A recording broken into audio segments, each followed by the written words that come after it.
Hello, hello, hello, and welcome back to the MP podcast. I am your host, Mariah, creator and founder of Mastering Progress and all of its subsidiaries, and I am so happy to be here. Actually, I'm bringing part two of an earlier series that we were doing called Lessons from My Mother. This one is Lessons from My Mother about being a Black woman in America. Because that's what I am, a Black woman in America. And it's an experience. I personally uh, am not mad about being a Black woman in America. I am not mad that I was raised in America. Um, but there are some things that, as a Black woman in America, you must be aware of. And I am so glad I had my mother to teach me these things because um, some are not taught it, and some are not giving the same opportunities I was. So, once again, very much thankful for all of it. Um, with that being said, I'm also doing this because it's Juneteenth. And although I did not celebrate Juneteenth growing up, nor did I really know what it was growing up, uh, it's a national holiday. And I'm using it to go down to Florida to see my best friend, excuse me, and to get a little darker. Because why not celebrate Juneteenth by getting a little darker? Anywho, so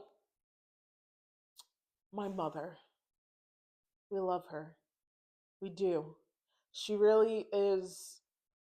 I maybe one day she'll be on the podcast. She's not really the type of person to be in front of a camera though. Even though she's traveling the world teaching people all this stuff that I have no idea about. She is a endo she is a doctor. That has to do with how diseases are transferred from a mother to a child. I just don't know the name of what that is. Um, maybe I should talk with my mother more. But anywho, you can probably see it online. Um,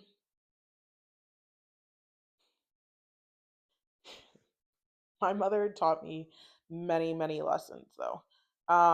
And I think that she indirectly taught me many lessons, but she also uh, was very much intentional about how she taught me certain lessons. And my mother is a very affluent woman. She, like I said, is a doctor. She went to uh, three different schools. She, so my mother went to Wellesley, Columbia, and Yale. She's a smart woman. She knows a lot about a lot. And she also was the one who gave me my love for the arts. She taught me the importance of understanding like classical music and the fine arts and the visual arts and uh, fostered my creativity up until a certain point.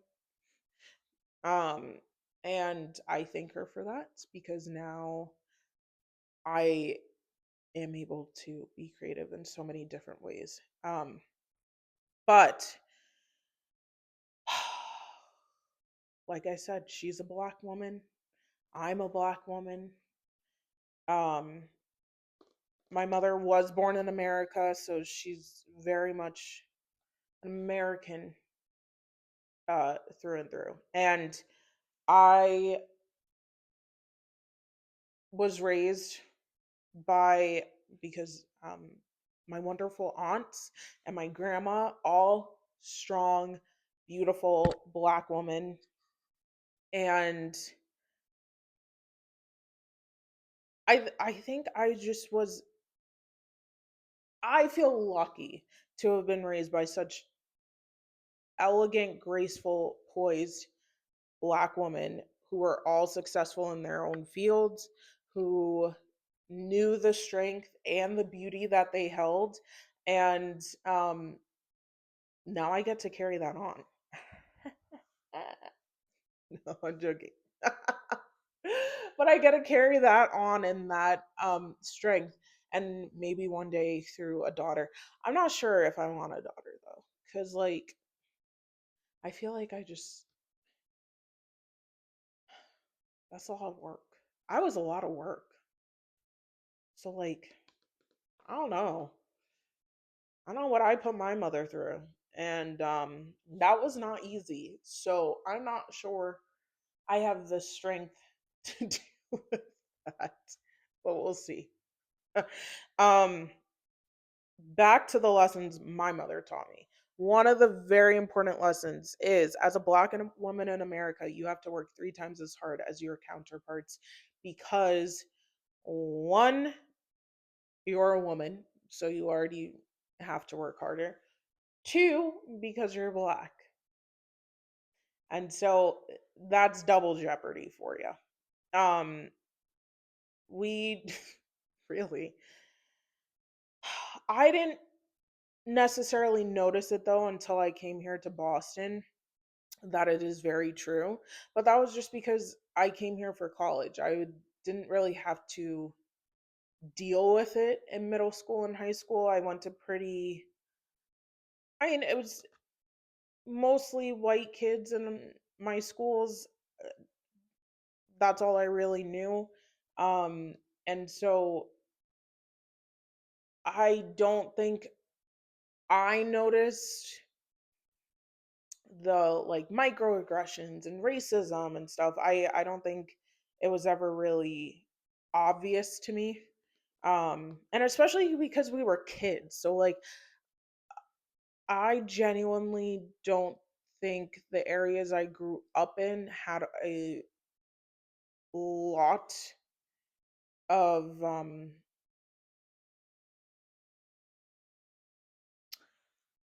now that I think about it, when I was in New Jersey, my mother made sure I did have black friends, even though there was only 3 other black families in the town that I grew up in. Still had black friends. And then we moved down to Maryland, and that was a little more diverse because we were right outside of DC, so a lot of like diplomats and um, doctors traveling from around the world were there, which meant a lot more diversity.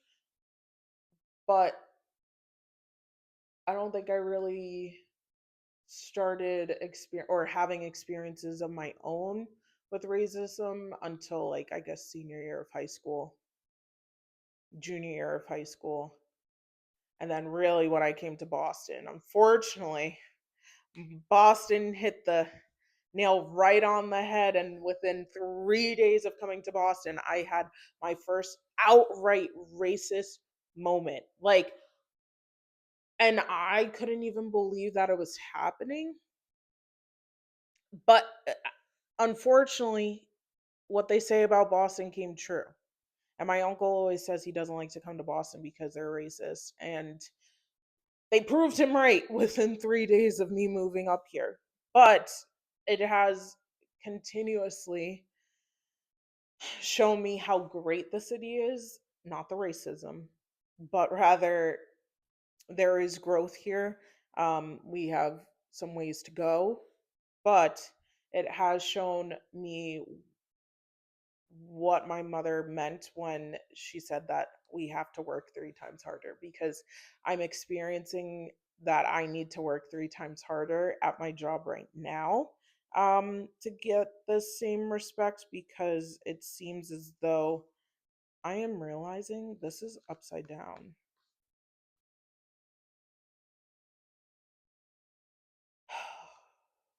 Having ADHD and having a podcast is a little tricky. Okay, we notice things, we have to do something about it. Anyway, I think it was upside down in the last one. That's sad. Oh well.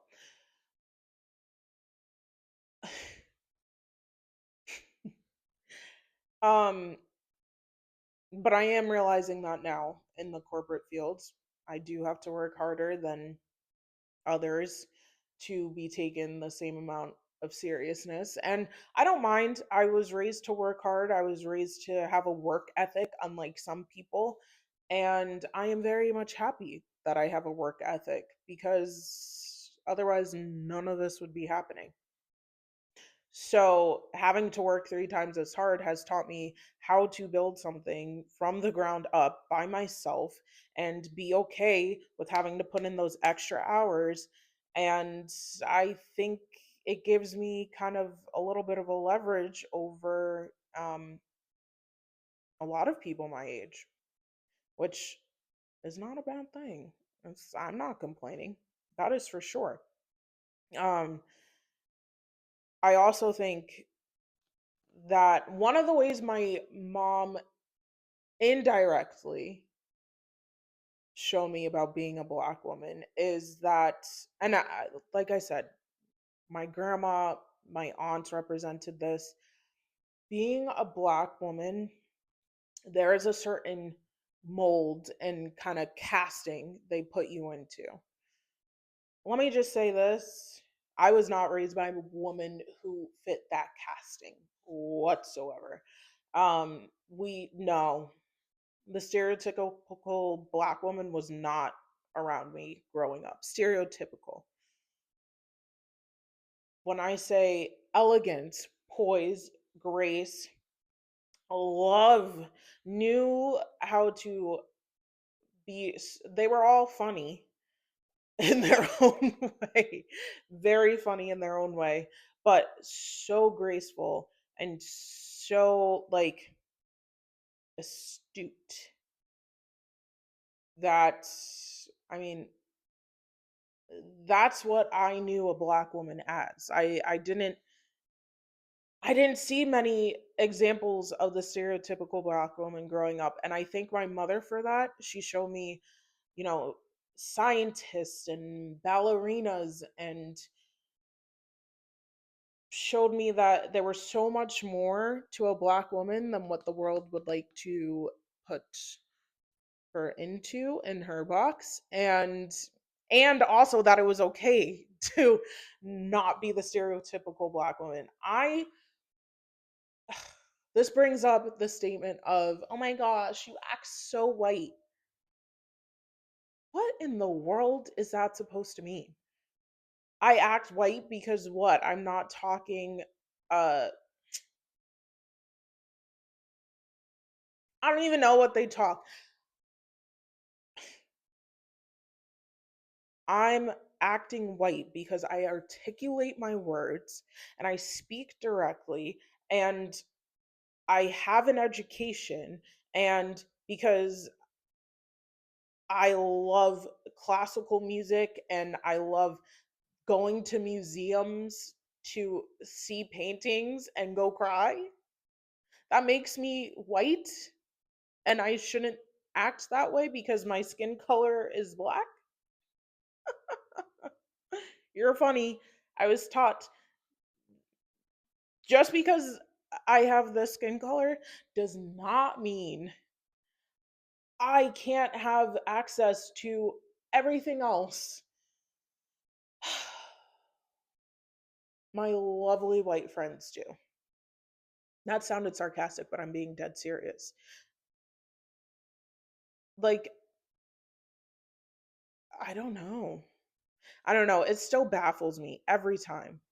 Every time people are like, "Oh my gosh, you act so white." What is that supposed to mean? Please enlighten me. What is that supposed to mean? What does it mean to act black? Because last time I checked, all of us are not the same. No white person is the same. No Asian person is the same. No Indian person is the same. What does it mean to act that way? And I'm sorry that I don't act that way for you. Make you feel comfortable. I do not care. I was taught not to. So, we're going to move on from that cuz actually no, we're going to continue with that because I so there's the stereotype that black people are dumb and that we're uneducated. And let me just say, I did feed into that when I was at, it was for one class actually that I was feeding into that at private school I went to. And I don't know if it's just because I don't know, I was going through it. And the lady called my mother in and was saying like, I think Mariah needs extra help, like she excuse me, she doesn't seem to understand, and basically implying that I'm dumb. And then questioned the education level my mother went to, like was like, oh, and maybe it's just like this is not important at home. She said that. And I knew, I was like, I need to leave this room. I should not be here for what's about to happen next. Because my mother politely, graciously put her in her place and said, I went to Wellesley, Yale, and Columbia, have more degrees than you, and no more about the world than you. So please do not insinuate that I do not value education. And I was like, yeah, okay, I'm getting my grades up because I can. This, I understand why now. We can't be doing this stupid game at all. That was a good, and I got it. I got it when we got home. Don't you worry. But I got the point in that room right then and there because I was like, okay, this is why an education and being intelligent and learning is so important for a woman like me. Um, yeah. I also think that Spanish teacher had a rude awakening on many levels that day. My mother did not like that. But yeah, so I thank her for those lessons. They're very important lessons. And I think every Black woman needs to understand that. It doesn't matter. Here's the thing, I also think it pits us against each other. They like to pit everyone against each other because, once again, that's how we start wars. But no Black person is better than another Black person. No white person is better than another. We're all human. We are all human. We are all people. We all come from different backgrounds. We all have a different understanding of life because of how it has treated us. And that is okay. There is no issue with that.